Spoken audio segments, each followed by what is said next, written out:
بسم اللہ الرحمن الرحیم۔ نکاح کے مسائل، نکاح اور طلاق کے مسائل کا سلسلہ ہمارا جاری ہے۔ اب ایک مسئلہ ہے جس کو آج انشاءاللہ ہم ڈسکس کرتے ہیں، اس کی کچھ تحقیق کرتے ہیں، اور وہ یہ ہے کہ اگر شادی کے بعد ایسی صورتحال پیدا ہو جائے کہ جسے عربی کے اندر انین کہا جاتا ہے، اور انین مطلب ایسا کوئی بھی مرد کو لاحق ہو کہ جس کی وجہ سے وہ خاتون کے ساتھ جماع کرنے پر قادر نہ ہو، اور اس کا جو ایک جسمانی اور شہوتی حق ہے وہ بالکل ادا نہ کر پا رہا ہو، کسی بھی مرض کی وجہ سے ہو یا مرض کے علاوہ کسی اور وجہ سے ہو، یعنی یہ ایک حکم بالکل ایبسولوٹ ہے، وجہ کوئی بھی ہو۔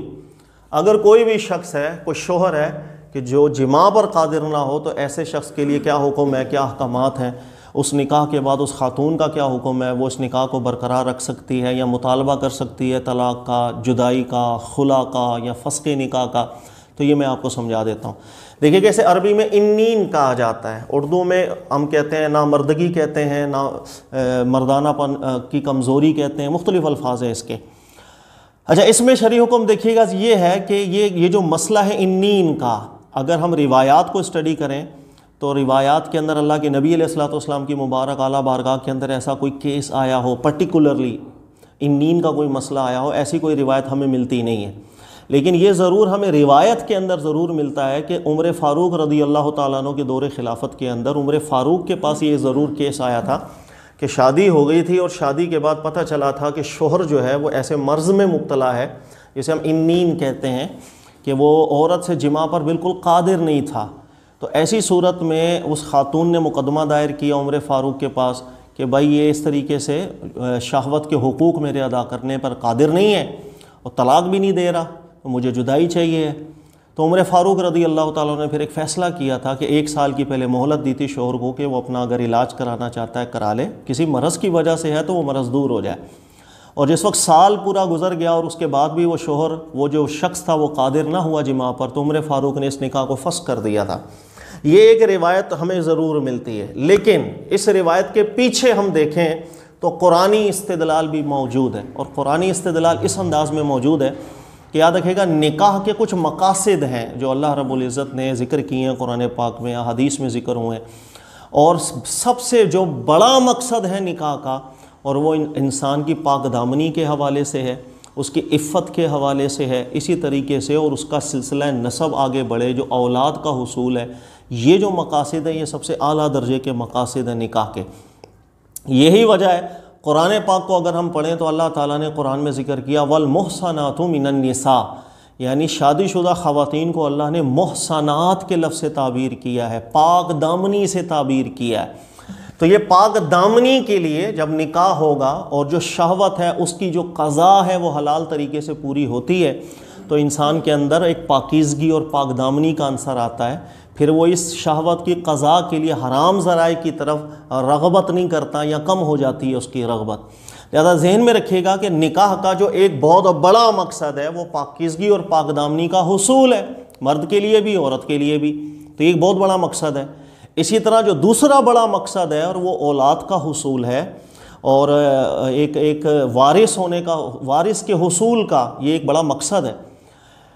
یہ 2 بڑے مقاصد ہیں جس کو قرآن پاک ذکر کرتا ہے اور احادیث بھی ذکر کرتے ہیں۔ اس لیے اللہ کے نبی صلی اللہ علیہ وآلہ وسلم نے ایک دفعہ ارشاد فرمایا اور امت کو ترغیب دی کہ جب تم نکاح کرو تو الولود دیکھا کریں کہ کون سا خاندان ایسا ہے جو بچے پیدا کرنے کے حوالے سے اعلیٰ ہو، نکاح کی اس میں رغبت رکھا کریں آپ۔ تو یاد رکھیے گا اولاد کا حصول ہو یا پاک دامنی کا حصول ہو، قضاء شہوت کا حصول ہو حلال طریقے سے، یہ نکاح کے بڑے مقاصد ہیں۔ اور جب یہ بڑے مقصد ہیں تو ایک اصول ہے جس کو ہر بندہ سمجھ سکتا ہے، الامور بمقاصدہا، کہ کوئی بھی کام ہے وہ اپنے مقاصد کی وجہ سے ہی وہ کام ہوتے ہیں، وہ مقصد نہیں ہے تو وہ کام بیکار ہو جایا کرتے ہیں۔ تو قرآن پاک نے جس مقصد کو بیان کیا ہے، اگر یہ مقصد کسی بھی طریقے سے اس کو ضرر لاحق ہوگا تو کچھ نہ کچھ بھی شرعی احکامات اس کے اوپر لاگو ضرور ہوں گے۔ یہی وجہ ہے کہ ایک شخص ہے، اس نے نکاح تو کر لیا، لیکن نکاح کرنے کے بعد خاتون کو پتہ چلا کہ یہ جو شخص ہے یہ انین ہے، اور انین کسی بھی وجہ سے ہو سکتا ہے۔ دیکھیے گا اگر عضو تناسل کے اندر تناؤ ہی پیدا نہ ہو کسی مرض کی وجہ سے، جسے ہم ایریکٹائل ڈسفنکشن کہتے ہیں، یا کوئی اور مرض ایسا لاحق ہو گیا جس کی وجہ سے وہ جماع پر قادر نہیں ہو رہا، عورت کو معلوم جب ہوا اور وہ راضی بھی نہیں ہے اس کے اوپر، وہ راضی بھی نہیں ہو رہی ہے، اس لیے کہ یہ ایک جسمانی طلب ہے قضاء شہوت کی، اور نکاح کیا بھی اس لیے تھا کہ پاک دامنی نصیب ہو۔ تو اب اگر اس عورت کا مطالبہ ہو کہ میں نے آپ کے ساتھ نہیں رہنا، یہ نکاح کو وہ قائم نہ کرنا چاہیے، حق دیا ہمارے دین، کیونکہ قرآن پاک کے ذکر کردہ مقاصد کے بالکل خلاف یہ نکاح ہو جاتا ہے۔ یہی وجہ ہے کہ عمر فاروق کے پاس جب یہ کیس گیا اور ان نیند کا مسئلہ آیا، آپ نے بھی غور کیا، قرآن پاک کے مقاصد کے خلاف اس نکاح کو پایا، لیکن آپ نے پہلے مہلت دی کہ اگر کسی مرض کی وجہ سے یہ معاملہ ہے تو آپ اس کا علاج کروا سکتے ہیں، اور 1 سال کی آپ نے مہلت دی، پھر 1 سال کے بعد آپ نے نکاح کو بالکل فسخ کر دیا۔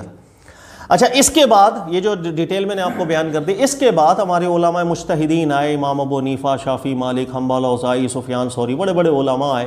انہوں نے عمر فاروق کے اس فیصلے کو کہ جو آپ نے 1 سال کا مہلت دی، پھر اس کو انہوں نے بڑے غور سے دیکھا کہ عمر فاروق کا یہ جو فیصلہ تھا، آیا اس فیصلے کو ایک اجتہاد قرار دیا جائے یا اس فیصلے کو ایک تعبد سمجھا جائے۔ ان دونوں میں فرق یہ ہے کہ اگر عمر فاروق نے یہ معاملہ اجتہادی طور پر کیا تھا کہ 1 سال کی مہلت دی، پھر اس 1 سال کے بعد جو ہے پھر یہ سلسلہ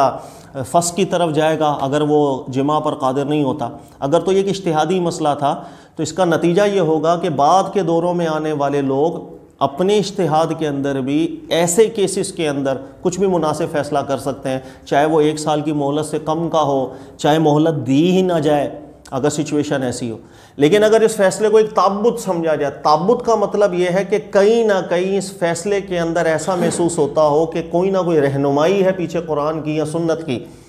تو پھر یہیں تک محدود رہنا پڑے گا کہ ہمیں بھی بعین ہی ایسا کوئی کیس حاکم کے پاس آئے تو وہ 1 سال کی مہلت دینا اس پر لازم ہوگا، اور اس مہلت کے بعد وہ تو نکاح کو فسخ کر سکتا ہے، اس سے پہلے نکاح کو فسخ نہیں کر سکتا۔ تو یہ ایک علمی اختلاف رہا ہے۔ بہت سے علماء ہیں جن کے نزدیک یہ معاملہ عمر فاروق کا وہ ایک اجتہادی نوعیت کا ہی تھا، لہذا بعد کے دوروں میں آنے والا قاضی، جس طرح آج کل کا دور ہے، میڈیکل سائنس بہت ترقی کر چکی ہے، میں ایک مثال سے سمجھاتا ہوں کہ اگر کسی شوہر کو ایسا مرض لاحق ہے کہ جس مرض کی وجہ سے وہ بیوی سے جماع پر قادر نہ ہو، اچھا، اور میڈیکلی پروفڈ ہو جائے کہ یہ شخص 1 سال کیا 10 سال تک بھی علاج کرواتا رہے گا، یہ مرض اس کا نہیں جائے گا، ایک مثال ہے، تو ایسی صورت میں قاضی وہ کیوں 1 سال کی مہلت دے کے عورت پہ 1 سال کا مزید ضرر ڈال دے؟ مطلب عورت مزید ضرر کے اندر ہی پڑے گی 1 سال، لہذا ایسی صورت کے اندر کیا حاکم 1 سال کا ٹائم نہ دے اور پہلے ہی نکاح کو فسخ کر دے؟ یہ ہے وہ مسئلہ جو علماء میں ڈسکس ہوتا ہے، اور زیادہ بہتر اور اچھا قول یہی ہے کہ یہ مسئلہ جو عمر فاروق کا یہ ایک اجتہادی نوعیت کا ہی مسئلہ ہے، لہٰذا آج کے دور کے اندر اگر کوئی صورتحال ایسی سامنے آئے اور میڈیکل پوائنٹ آف ویو سے بھی یہ چیز سامنے ایک چیز واضح طور پر آ جائے کہ 1 سال کی مہلت دینا کسی شخص کو کوئی فائدہ نہیں دے گا، تو قاضی بالکل فیصلہ کر سکتا ہے 1 سال کی مہلت نہ دے بلکہ نکاح کو پہلی فسخ کر دے۔ یہ قول زیادہ اچھا ہے، معقول ہے، اس لیے کہ کسی بھی حکم کو جیسے عمر فاروق کا فیصلہ ہے اس کو تعبد قرار دینے کے لیے پھر ہمارے پاس دلیل ہونی چاہیے، نہ قرآن پاک کی کوئی آیت ہمارے پاس دلیل ہے، نہ کوئی رسول اللہ صلی اللہ علیہ وسلم کی صحیح سنت ثابت ہمارے پاس موجود ہے، تو ہم کسی بھی فیصلے کو جو کسی صحابی نے حکم کیا، کوئی فیصلہ جاری، اس کو تعبد قرار نہیں دے سکتے۔ یہی قول زیادہ بہتر ہے اور یہی قول زیادہ وزنی ہے۔ بہرحال یہ مختصر یہ ہے کہ چونکہ قرآن پاک کے مقاصد کے خلاف یہ نکاح ہو جاتا ہے کہ اگر کبھی نکاح ہو اور مرد کو ایسا کوئی مرض لاحق ہو کہ عورت سے جماع پر قادر نہ ہو، عورت اس پر راضی بھی نہیں، تو عورت کو بالکل جدائی کا حق حاصل ہے، وہ شوہر سے مطالبہ کر سکتی ہے طلاق کا، شوہر طلاق دے دے، لیکن اگر شوہر نہیں طلاق دیتا تو اس عورت کو یہ بھی اختیار حاصل ہے، وہ قاضی کے پاس جا کر اپنے نکاح کو فسخ کروا سکتی ہے،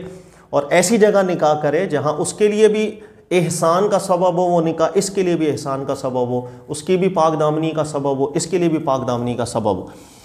یہ ہے اس مسئلے کا خلاصہ جو میں نے ذکر کیا، لیکن اسی مسئلے کے آگے 1-2 مسئلے اور ہیں جس کو میں انشاءاللہ اپنے اگلے کلپ کے اندر واضح کروں گا کہ یہ جو مسئلہ نیند کا ہے یہ اس صورت کے اندر ہے اگر کوئی شوہر بالکل جماع پر قادر ہی نہ ہو، لیکن ایک اور مسئلہ اسی کے ساتھ ہے جو متعلق ہو جاتا ہے، وہ انشاءاللہ اگلی دفعہ میں آپ سے ذکر کرتا ہوں کہ وہ صورت یہ ہے کہ نکاح ہو گیا، جماع پر شوہر قادر ہے، جو بیوی سے جماع پر شوہر قادر ہے، لیکن اتنی قدرت نہیں رکھتا کہ سیکشولی سیٹسفیکشن عورت کو حاصل ہو جائے،